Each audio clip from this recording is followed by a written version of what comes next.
Салам достор, Honda Accord машинасы. Бұл машина трайт етіп келген. 3-4 цилиндр трайт еткен. Ең алғаш біз свечаларын шығарып состояниясын көрдік. Свечаның авалы, мысалы екеуі ақ, екеуі қарайып шыққан. Диагностика ошибка көрсетпейді. Андан кейін біз цилиндрде компрессиясын көрдік. Компрессия бардығы жақсы. 10-дан жоғары көрсетті. Андан кейін бензин давлениясын өлшедік. Давлениядағы жақсы. Андан кейін форсункасын шығардық. Стендке қойдық. Еще 2 форсунка. Бұларға қарағанда нормалды, өзі бұлардықы көрсеткіш 4-тен жоғары болуш керек.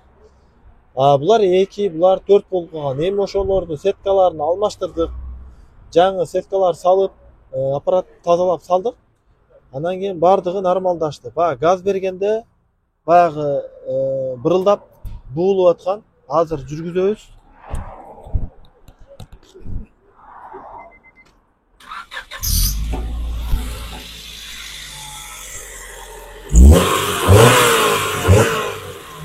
Азыр мына трайт эткен жок. Азыр бул жерде бир камытын катырып койсок болду. Күндө ушундай кызмат болсо туугандар, бизге кайрысаңар, бардыгын текшерип, жасап, качество и гарантиядан беребиз.